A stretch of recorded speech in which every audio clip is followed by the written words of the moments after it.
Sir ದ್ವಿಭಾಷಾ ನೀತಿ ಬೇಕು ಅಂತ ಇಲ್ಲಿ ಕ್ಯಾಂಪೇನ್ ಮಾಡ್ತಾರೆ. ದ್ವಿಭಾಷಾ ನೀತಿ ಯಾಕೆ ಬೇಕು? ಕರ್ನಾಟಕದ ಮಕ್ಕಳಿಗೆ ಯಾವ ಭಾಷೆಗಳು ಉಪಯೋಗ ಇದೆ ಅವು ಬೇಕು ಅಂತ ನಾವು ಹೇಳ್ತಾ ಇದ್ದೀವಿ. ಒಂದು ಕರ್ನಾಟಕದಲ್ಲಿ ಕನ್ನಡ ಒಂದು ಡಿಫಾಲ್ಟ್ ಲ್ಯಾಂಗ್ವೇಜ್, ಅದು ನಿಮಗೆ ಕರ್ನಾಟಕ ಮಾಡಿರೋದೇ ಕನ್ನಡದ ಆಧಾರದ ಮೇಲೆ, ಹಾಗಾಗಿ ಕನ್ನಡ ಬೇಕು ಅನ್ನೋದೊಂದು.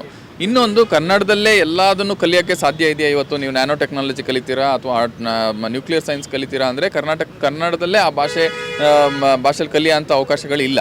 ಹಾಗಾಗಿ ನಮಗೆ ಬೇರೆ ಎಲ್ಲದನ್ನೂ ಪ್ರಪಂಚದಲ್ಲಿರೋಂಥ ಎಲ್ಲ ಜ್ಞಾನನೂ ಕಲಿಯೋದಕ್ಕೋಸ್ಕರ ಇಂಗ್ಲೀಷ್ ಕೂಡ ಬೇಕು.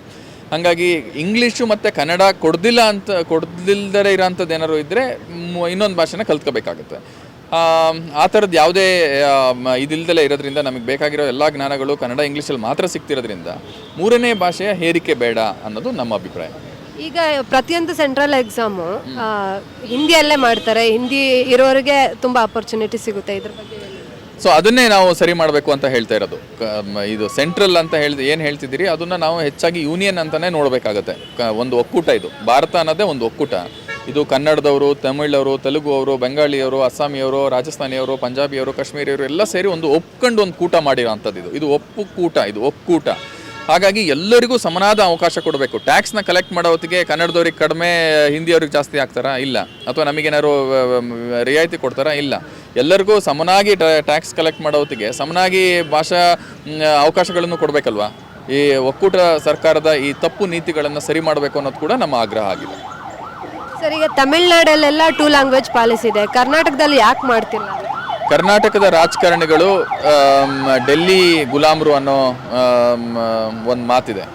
ಕರ್ನಾಟಕದಲ್ಲಿ ನಿಮಗೆ ನೋಡಿದ್ರೆ ಕರ್ನಾಟಕದ್ದೇ ಆದಂಥ ಒಂದು ರಾಜಕೀಯ ಪಕ್ಷ ಇಲ್ದಲೇ ಇರೋದ್ರಿಂದ, ಅಥವಾ ಇದ್ರೂ ಕರ್ನಾಟಕದ ವಿಚಾರವಾಗಿ ಹುಟ್ಟಿಲ್ದಲೇ ಇರೋದ್ರಿಂದ ಕರ್ನಾಟಕದಲ್ಲಿ ಡೆಲ್ಲಿ ಪಕ್ಷಗಳು ಏನನ್ನ ಬಯಸ್ತವೆ ಅದನ್ನು ಇಂಪ್ಲಿಮೆಂಟ್ ಮಾಡ್ತಾ ಇದ್ದಾರೆ. ಅದನ್ನು ಸರಿ ಮಾಡಬೇಕು ಅನ್ನೋದು ಕೂಡ ನಮ್ಮ ಒಂದು ಮುಂದಿನ ಉದ್ದೇಶ.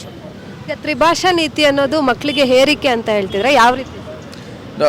ನಮಗೆ ಅಗತ್ಯ ಇಲ್ದಿದ್ದೊಂದು ಭಾಷೆನ 1ನೇ ಕ್ಲಾಸಿಂದ 10ನೇ ಕ್ಲಾಸ್ ತನಕ ಕಡ್ಡಾಯವಾಗಿ ಓದಿ ಅದನ್ನು ಪಾಸ್ ಕೂಡ ಮಾಡಬೇಕು ಅಂತ ಏನು ಹೇಳ್ತಾ ಇದ್ದಾರೆ, ಅದೇ ಹೇರಿಕೆ. ಅವಕಾಶ ಆಯ್ಕೆ ಅಂದರೆ ನನಗೆ ಯಾವ್ದು ಬೇಕು ಅದನ್ನು ಕಲಿಯೋದು. ನನಗೆ ಜರ್ಮನ್ ಬೇಕೋ, ಚೈನೀಸ್ ಬೇಕೋ, ಇನ್ನೊಂದು ಯಾವ್ದು ಬೇಕೋ ಅದನ್ನು ನಾನು ಕಲ್ತ್ಕೊಂತೀನಿ, ಅದು ದೊಡ್ಡ ವಿಚಾರ ಅಲ್ಲ. ಆದರೆ ಈಗ ಮಾಡ್ತಿರೋ ಅಂಥದ್ದು ಏನಿದೆ ಅಂದರೆ ಟೋಟಲ್ ಹೇರಿಕೆ. ನಮಗೆ ಬೇಕೋ ಬೇಡವೋ ನಮಗೆ 10 ವರ್ಷಗಳ ಕಾಲ ಒಂದು ಹಿಂದಿ ಅನ್ನೋ ಒಂದು ಭಾಷೆನ ಕಡ್ಡಾಯವಾಗಿ ಕಲಿಸ್ತಾ ಇದ್ದಾರೆ.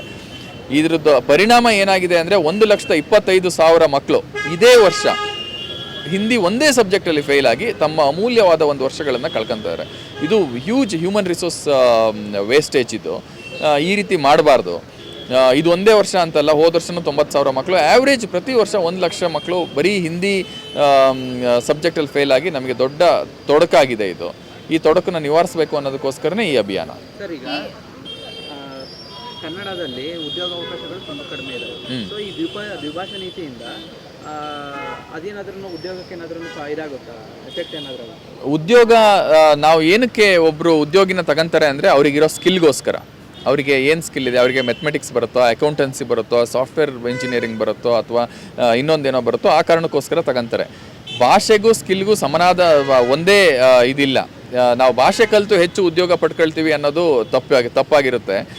ನಾವು ಯಾವ ಭಾಷೆಯಲ್ಲಿ ಆ ಉದ್ಯೋಗ ಇದೆ ಆ ಭಾಷೆನ ಕಲ್ತ್ಕೋಬೇಕಾಗುತ್ತೆ. ಬಹುತೇಕ ಉದ್ಯೋಗಗಳು ಇವತ್ತು ನಿಮಗೆ ಕನ್ನಡ ಬಿಟ್ಟರೆ ನಿಮಗೆ ಇಂಗ್ಲೀಷಲ್ಲಿದೆ.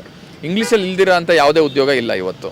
ಹಾಗಾಗಿ ಕನ್ನಡ ಮತ್ತು ಇಂಗ್ಲೀಷ್ನ ಎರಡನ್ನೂ ಎಫೆಕ್ಟಿವ್ ಆಗಿ ಕಲಿಸೋದ್ರಿಂದ ಒಂದು ನಮಗೆ ಆ ಸಬ್ಜೆಕ್ಟ್ ಮೇಲೆ ತಿಳುವಳಿಕೆ ಗಟ್ಟಿ ಆಗುತ್ತೆ, ಇನ್ನೊಂದು ಭಾಷೆ ಕೂಡ ಉಪಯೋಗಕ್ಕೆ ಬರುತ್ತೆ, ಇಂಗ್ಲೀಷ್ ಭಾಷೆ ಕೂಡ ಉಪಯೋಗಕ್ಕೆ ಬರುತ್ತೆ. ಸರ್, ಈಗ ದ್ವಿಭಾಷಾ ನೀತಿ ಕನ್ನಡಿಗರಿಗೆ ಮತ್ತೆ ಮುಖ್ಯವಾಗಿ ಈಗ ಕಲಿತಾ ಇರುವಂಥ ಮಕ್ಕಳಿಗೆ ಹೇಗೆ ಉಪಯೋಗಕಾರಿಯಾಗುತ್ತೆ? ಅದೇ ನಾನು ಮುಂಚೆ ಹೇಳ್ದಂಗೆ, ಒಂದು ಇದು 10 ವರ್ಷಗಳ ಕಾಲ ಒಂದು ಅನಗತ್ಯ ಭಾಷೆಯನ್ನು ಕಲಿಯುವಂಥ ಹೊರೆಯನ್ನು ತಪ್ಪಿಸುತ್ತೆ.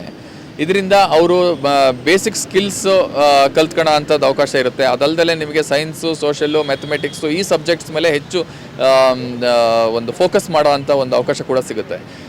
ಹಾಗಾಗಿ ಇದು ಕನ್ನಡದ ಮಕ್ಕಳಿಗೆ ನೇರವಾದಂಥ ಒಂದು ಉಪಯೋಗ ಮತ್ತು ಏಳಿಗೆಗೆ ಪೂರಕವಾದಂಥ ಒಂದು ವ್ಯವಸ್ಥೆ ಅಂತ ನಮ್ಮ ಚಿಂತನೆ ಇಲ್ಲಿ. ಸರ್, ಈ ಅಭಿಯಾನ ಯಾವತ್ತಿಂದ ಸ್ಟಾರ್ಟ್ ಮಾಡಿದ್ರಿ, ಹೇಗೆ ಮಾಡಿದ್ರಿ, ಯಾಕೆ ಮಾಡಬೇಕು ಅಂತ ಅನ್ನಿಸ್ತು?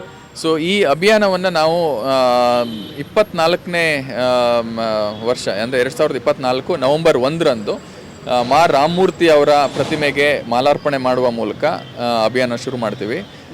ಶುರು ಮಾಡಿದ ಮೇಲೆ ಅವತ್ತಿನ ದಿನವೇ ಒಂದು ದೊಡ್ಡ ಬೈಕ್ ರ್ಯಾಲಿಯನ್ನು ಮಾಡಿ ಇಡೀ ಬೆಂಗಳೂರು ಸುತ್ತ ಒಂದು ದೊಡ್ಡ ಬೈಕ್ ರ್ಯಾಲಿ ಮಾಡಿ ಒಂದು ಜನಜಾಗೃತಿ ಮೂಡಿಸುವಂಥ ಕಾರ್ಯವನ್ನು ಮಾಡ್ತೀವಿ. ಭಾಳ ದೊಡ್ಡ ಯಶಸ್ಸು ಆಗುತ್ತೆ. ಅದಾದಮೇಲೆ ಒಂದು ಕನ್ನಡ ಪ್ರಾಧಿಕಾರ, ಕನ್ನಡ ಅಭಿವೃದ್ಧಿ ಪ್ರಾಧಿಕಾರದಲ್ಲಿ ಒಂದು ದೊಡ್ಡ ಸಭೆಯನ್ನು ಮಾಡಿ ಬೇರೆ ಬೇರೆ ಗಣ್ಯರನ್ನು ಕರೆಸಿ ಕನ್ನಡ ಪ್ರಾಧಿಕಾರದ ಅಧ್ಯಕ್ಷರಾದಂಥ ಪುರುಷೋತ್ತಮ ಬಿಳಿಮಲೆ ಅವ್ರನ್ನ ಕರೆಸಿ ಅವರ ಒಂದು ಬೆಂಬಲವನ್ನು ಕೂಡ ಪಡ್ಕೊಳ್ತೀವಿ.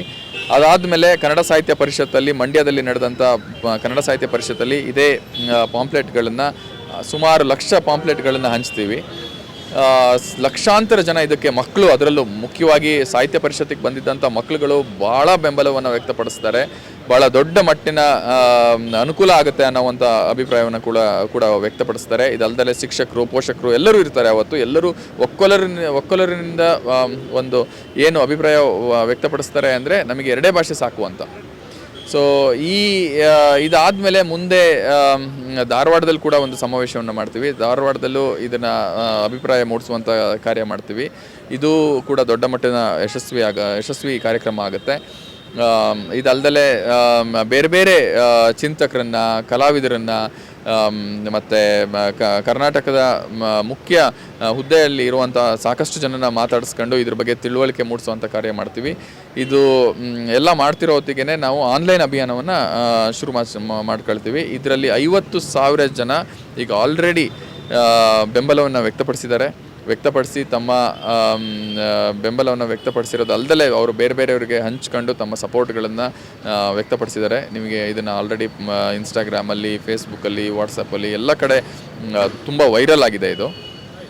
ಇದನ್ನು ನಾವು 50,000 ಆದಮೇಲೆ ಮುಖ್ಯಮಂತ್ರಿಗಳಿಗೆ ಕೂಡ ಕೊಟ್ಟಿದ್ದೀವಿ. ಮುಖ್ಯಮಂತ್ರಿಗಳು ಕೂಡ ತುಂಬ ಪಾಸಿಟಿವ್ ಆಗಿ ಸ್ಪಂದಿಸಿದ್ದಾರೆ.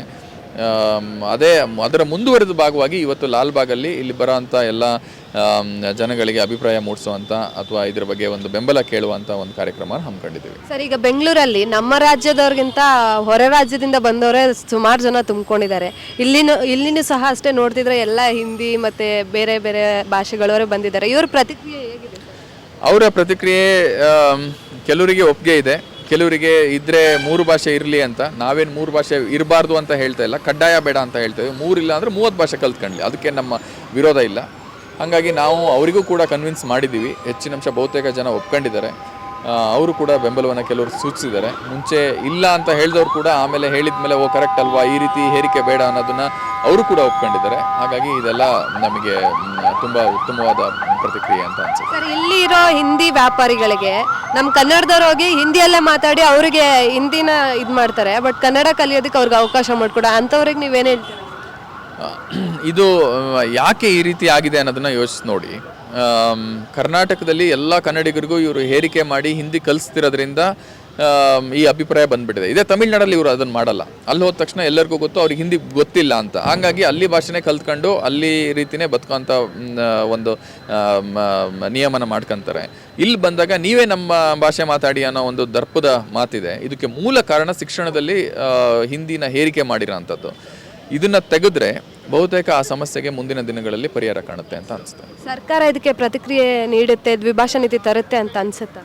ಖಂಡಿತ ತರಲೇಬೇಕು. ಜನಾಭಿಪ್ರಾಯಕ್ಕೋಸ್ಕರನೇ ಡೆಮೋಕ್ರಸಿ ಇರೋದು, ಅದೇ ನಾವು ಮಾಡ್ತಾ ಇರೋದು. ಪ್ರಜಾಪ್ರಭುತ್ವದಲ್ಲಿ ಪ್ರಜೆಯೇ ಪ್ರಭು. ಇಷ್ಟೊಂದು ಜನಗಳು ಒತ್ತಾಯಿಸ್ತಿರೋ ಅಂಥದ್ದನ್ನು ಯಾವುದೇ ಸರ್ಕಾರ, ಯಾವುದೇ ಐಡಿಯಾಲಜಿ ಇರೋ ಸರ್ಕಾರ ಆಗಲಿ ನಿರಾಕರಿಸೋಕ್ಕೆ ಸಾಧ್ಯನೇ ಇಲ್ಲ. ಇದು ಹಾಗೇ ಆಗುತ್ತೆ ಅನ್ನೋ ಸ್ಪಷ್ಟ ಅಭಿಪ್ರಾಯ ಮತ್ತು ನಮಗೊಂದು ಸ್ಪಷ್ಟತೆ ಇದೆ ಇದ್ರ ಬಗ್ಗೆ. Thank you sir. Thank you.